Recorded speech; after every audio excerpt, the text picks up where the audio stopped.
Hi friends, ఈరోజు వార్తల్లో నిలిచిన కరెంట్ అఫైర్స్లోని మొదటి అంశం, మెన్స్ట్రూపీడియా అనే ఒక సంస్థను స్థాపించి మెన్స్ట్రూపీడియా ఒక నెలసరి వేదికను ఏర్పాటు చేసింది జార్ఖండ్కు చెందిన అతిథి గుప్తా. ఈమె తన రచనల ద్వారా ఎవరైతే ప్రతి మహిళ, ప్రతి బాలిక కూడా మెన్స్ట్రువల్ పీరియడ్ స్టార్ట్ అవుతుందో వాటిపైన అవగాహన కల్పించడానికి కోసమని కొన్ని రచనలు చేసింది ఈమె. నేడు ఋతు పరిశుభ్రత దినోత్సవం అంటే మే 28వ తారీఖు ఋతు పరిశుభ్ర దినోత్సవం సందర్భంగా ఆమె గురించి ఒక కథను ప్రచురించారు. ఈమె రచించిన రచనలు దేశవ్యాప్తంగా పుస్తకాలకు ఆదరణ పెరిగి 25 దేశాలకు కూడా ఎగుమతి అయ్యాయి. ఈ పుస్తకాల పేర్లను మనం చూసినట్టయితే గులు అనే పేరుతో రాసింది ఒక పుస్తకము గులు. తర్వాత రెండవ పుస్తకము చిన్నారుల లైంగిక వేధింపులపై అవగాహన కల్పిస్తూ ఆది అండ్ అంకు అనే పుస్తకాన్ని రాసింది. ట్రూ బడ్డీ పేర్లతో సెల్ఫ్ డెవలప్మెంట్ కామిక్లు కూడా తీసుకొచ్చింది. ఆసక్తి ఉన్నవారికి ఎడ్యుకేటర్స్గా తీర్చిదిద్దుతున్నారు. ఈమె ప్రయత్నానికి భారత ప్రధాని నరేంద్ర మోదీ సైతం మెచ్చుకున్నాడు. Forbes, BBC, World Economic Forum, influential women gold షేఫర్లుగా సత్కరించారు ఈమెను. MLC ఉప ఎన్నిక అనేది తెలంగాణ రాష్ట్రంలో జరిగింది. వరంగల్, ఖమ్మం, నల్గొండ పట్టభద్రుల ఎన్నిక ఇది. దీంట్లో మొత్తము 72.37% ఓటింగ్ జరిగినట్టు ఎలక్షన్ కమిషన్ తెలిపింది. చెదురుమదులు సంఘటనల మినహా కూడా ప్రశాంతంగా ఓటు హక్కును వినియోగించుకున్నారు.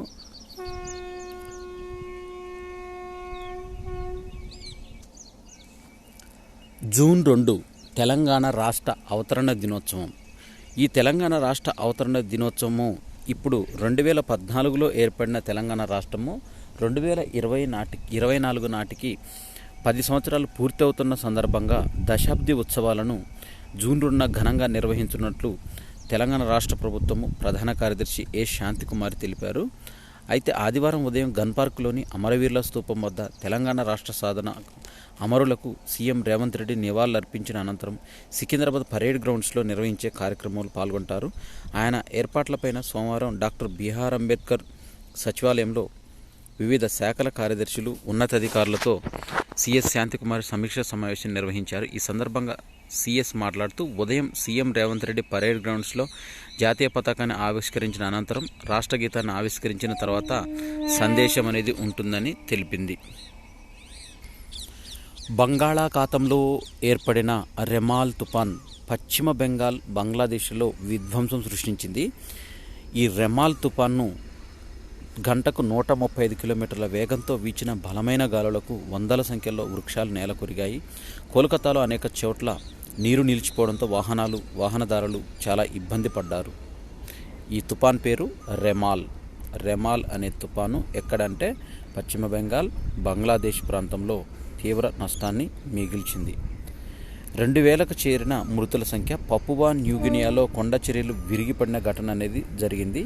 ఈ పపువా న్యూగినియాలో ఈ కొండల చర్యలు విరిగిపడిన తర్వాత చాలామంది, దాదాపు 2000 మందికి పైగా మరణించినట్టు ఐక్యరాజ్య సమితికి రాసిన లేఖలో న్యూగినియా ప్రభుత్వము తెలిపింది.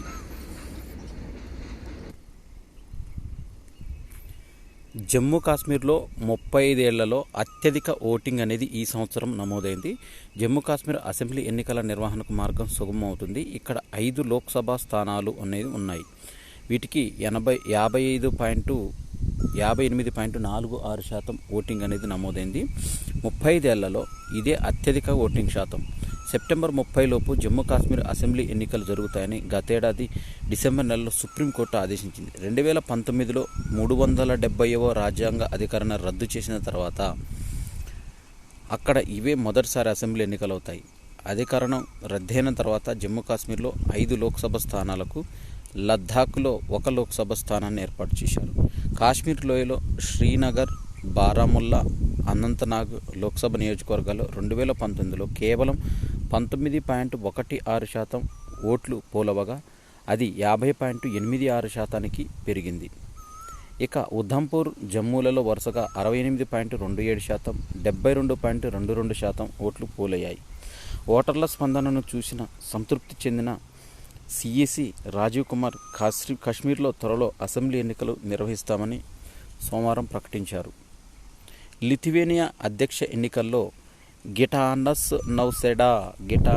నౌసెడా లిథువేనియా ప్రస్తుత అధ్యక్షుడు గిటానస్ నౌసెడా రెండవసారి తిరిగి బాధ్యతలు చేపట్టారు. ఆదివారం జరిగిన ఎన్నికల్లో ఆ దేశ ప్రధాని పేరు ఇంగ్రిడా సిమోనైట్ ఘన విజయం సాధించినట్టు ప్రాథమిక ఫలితాల్లో వెల్లడైంది. నౌసెడాకు 74.5% ఓట్లు లభించగా సిమోనైడ్కు 24.1% ఓట్లే వచ్చాయి. సాంప్రదాయ మితవాదిగా పేరున్న 60 ఏళ్ల నౌసెడా ఉక్రెయిన్కు గట్టి మద్దతుదారుగా ఉన్నారు.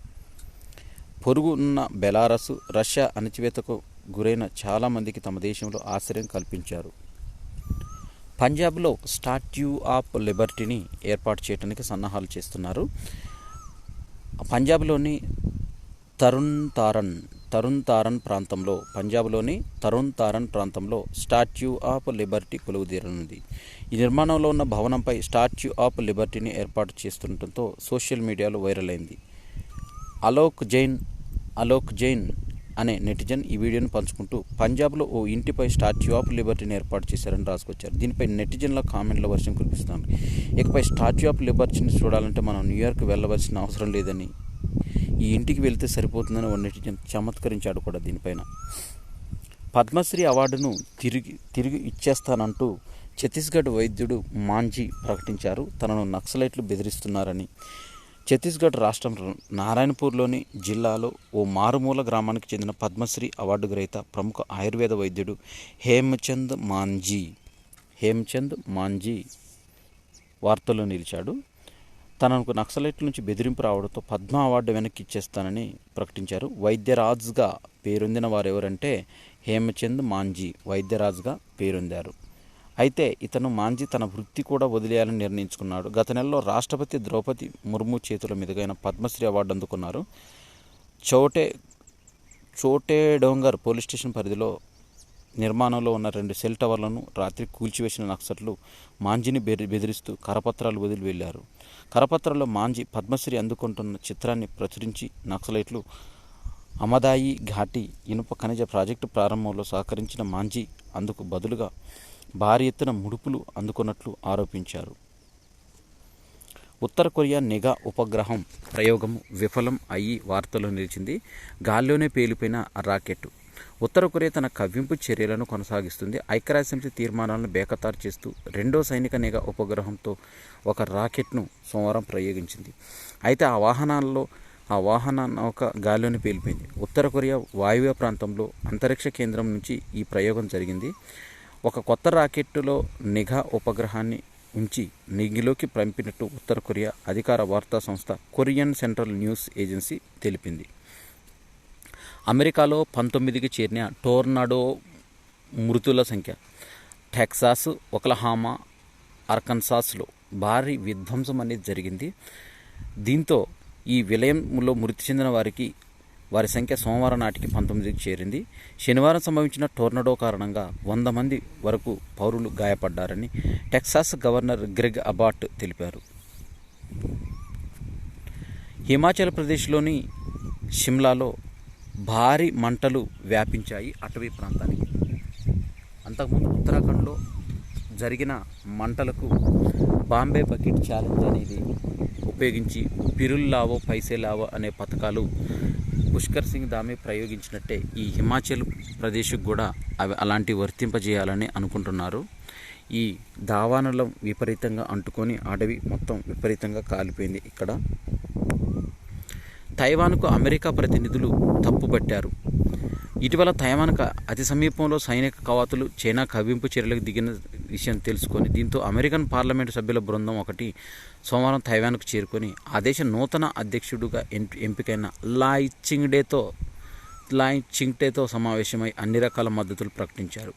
ఈ ప్రతినిధి వర్గంలో 4 రిపబ్లికన్లు, 2 డెమోక్రాట్ ఎంపీలుగా ఉన్నారు. కాన అమెరికా పార్లమెంటు సభ్యుల పర్యటనను తైవాన్ తన అంతర్భాగమని వాదిస్తున్న చైనా తప్పుపట్టింది. చైనా బలప్రయోగం నుంచి తైవాన్కు రక్షణ కల్పించడాన్ని కట్టుబడి ఉన్నట్లు అగ్రరాజ్యం గతంలోనే పేర్కొంది. సెన్సెక్స్ అనేది 76,000ను తాకి వెనక్కి వచ్చింది. ఇది జీవితకాల గరిష్టాన్ని తాకింది. లోక్సభ ఎన్నికల ఫలితాలు వచ్చే లోపల వెలువడనున్న నేపథ్యంలో సూచీల గరిష్ట స్థాయిల్లో మదుపరులకు లాభాలు స్వీకరించేందుకు మొగ్గు చూపుతున్నారని ఈ సెన్సెక్స్ మనకు తెలుపుతుంది. Kolkata Knight Riders cleaned their third Indian Premier League 2024 title on 26th May 2024. They defeated Sunrisers Hyderabad. Kolkata Knight riders 26 మే రోజున 3వ ఐపీఎల్ను తను హస్తగతం చేసుకుంది. సన్ రైజర్స్ హైదరాబాద్ని 8 వికెట్ల తేడాతో ఓడించి. ఇది 17వ ఎడిషన్, ఐపీఎల్లో 17వ ఎడిషన్ ఫైనల్ మ్యాచ్ అనేది ఎంఏ చిదంబరం స్టేడియం చెన్నైలో జరిగింది. ఈ కోల్కతా నైట్ రైడర్స్కి ఇది 3వ ఐపీఎల్ ట్రోఫీ. 10 సంవత్సరాల తర్వాత 2012లో 2014లో గెలిచింది. 2014లో చివరిసారిగా ఈ కోల్కతా నైట్ రైడర్స్ అనేది గెలిచింది. 10 సంవత్సరాల తర్వాత మరి తిరిగి ఈ పథకాన్ని చేజిక్కించుకుంది. కోల్కతా నైట్ రైడర్స్ ఐపీఎల్ ట్రోఫీని అందుకున్న సంవత్సరాలు 2012, 2014, 2012, 2014, 2024. ఈ 3 సార్లు కోల్కతా నైట్ రైడర్స్ అనేది ట్రోఫీని అందుకుంది. దీపా కర్మాకర్ ఒక చరిత్రను సృష్టించింది. ఫస్ట్ ఇండియన్గా గోల్డ్ మెడల్ సాధించింది ఆసియా సీనియర్ ఛాంపియన్షిప్లో మే 26వ తారీఖు 2024. ఈమె యావరేజ్ స్కోరు 13.566తో ఉమెన్స్ వాలెట్. దీంట్లో Tashkent, Uzbekistan, North Korea gymnastics Kim Son Yang, Jo Kyong Byol వీరితో తర్వాత సిల్వర్ మెడల్ అనేది వీరు సాధించారు. దీపా కర్మాకర్ గోల్డ్ మెడల్ సాధించిన మొట్టమొదటి gymnast. Delhi has placed 350 global city index వెలువడించిన ర్యాంకుల్లో ఢిల్లీకి 350వ ర్యాంకు వచ్చింది. దీంట్లో హైయెస్ట్ ర్యాంక్ పొందిన ఇండియా సిటీ ఢిల్లీగా నిలిచింది. ఆక్స్ఫర్డ్ ఎకనామిక్స్ వారు రిలీజ్ చేసిన ఈ రిపోర్ట్లో మొత్తం 1000 సిటీస్ను తీసుకున్నారు. ప్రజెంట్ ఈ ఇండెక్స్ అనేది వరల్డ్ వైజ్గా ఉన్న 1000 సిటీలను తీసుకొని తయారు చేసిన దాంట్లో ఢిల్లీ ర్యాంకు మొత్తం 350 స్థానంలో ఉంది. Anasuya Sengupta first Indian actor best actress అవార్డును 77వ కేన్స్ చిత్రోత్సవంలో ఈ అవార్డును పొందిన మొట్టమొదటి భారతీయురాలు. ఈమె ఈ ట్రోఫీను Un Certain Regard segment for her film the shameless అనే చిత్రానికి అనసూయ సెన్గుప్తా ఈ 77వ కేన్స్ చిత్రోత్సవంలో బెస్ట్ యాక్ట్రెస్ అవార్డును సొంతం చేసుకుంది. స్పోర్ట్స్కు సంబంధించిన కరెంట్ అఫైర్స్ చూసినట్టయితే దీంట్లో సింగపూర్ ఓపెన్ అనేది బ్యాడ్మింటన్ టోర్నీ అనేది జరుగుతుంది. ఈ షటిల్ టోర్నమెంటు సింగపూర్ ఓపెన్ అనేది నేటి నుంచి జరుగుతుంది. భారత షట్లర్లకు ఇది ఒక పెద్ద పరీక్షగా మారింది. ప్యారిస్ ఒలింపిక్స్ ముందు సత్తా చాటేందుకు భారత షట్లర్లు మరో అవకాశం దక్కింది. మంగళవారం ఆరంభమయ్యే సింగపూర్ ఓపెన్ బ్యాడ్మింటన్ టోర్నీలో పివి సింధు, ప్రణయ్, లక్ష్య సేన్ టైటిల్ వేటకు దిగబోతున్నారు. ఫ్రెంచ్ ఓపెన్ అనేది జరుగుతుంది.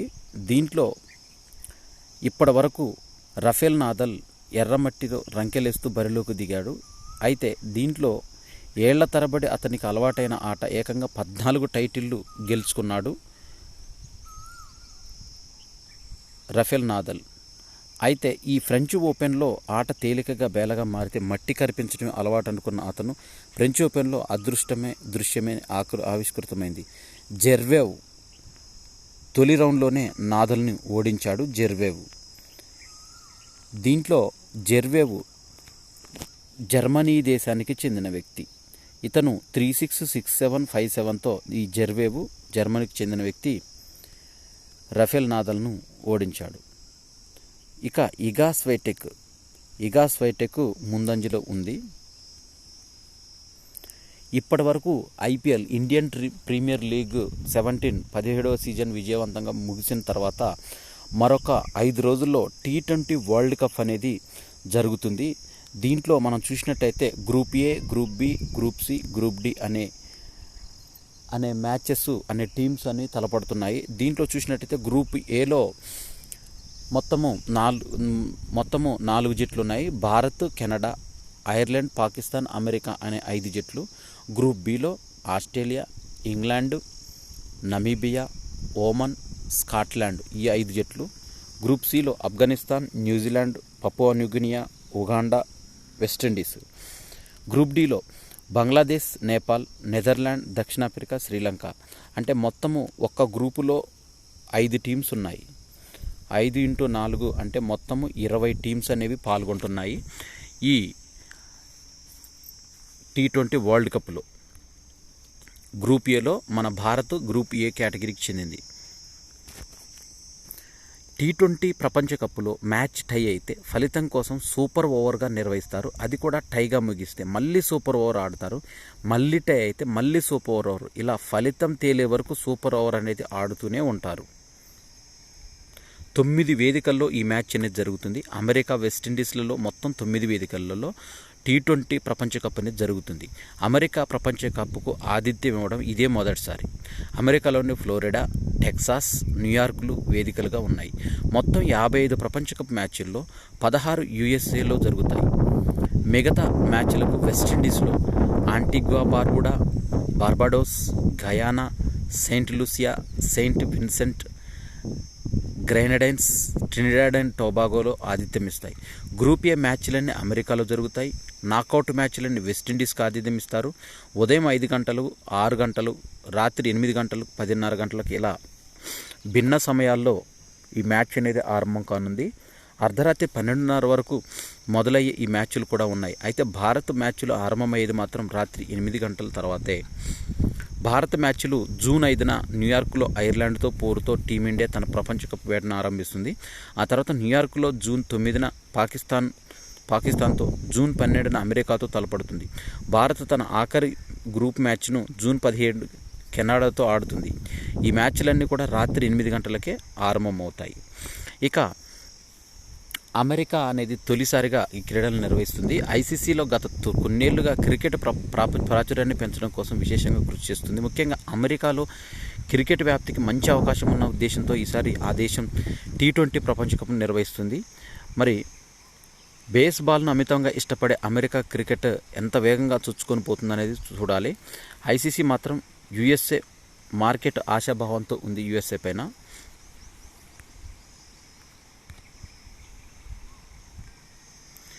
ఇవి మే 28, 2024కు సంబంధించిన కరెంట్ అఫైర్స్. ఈ వీడియో నచ్చినట్టయితే లైక్ చేయండి, షేర్ చేయండి, కామెంట్ చేయండి. నా ఛానల్ సబ్స్క్రైబ్ చేసుకోవడం ద్వారా నేను చేసే వీడియోస్ అన్నీ మీకు నోటిఫికేషన్ రూపంలో వెలువడతాయి. 2022కు సంబంధించిన జనవరి నుంచి టిల్ మే 28 వరకు కూడా అన్ని కరెంట్ అఫైర్స్ కూడా డైలీ కరెంట్ అఫైర్స్ అనే ప్లేలిస్ట్లో ఉన్నాయి. ఇంకెవరన్నా చూడకపోతే చూడండి. Thanks for watching.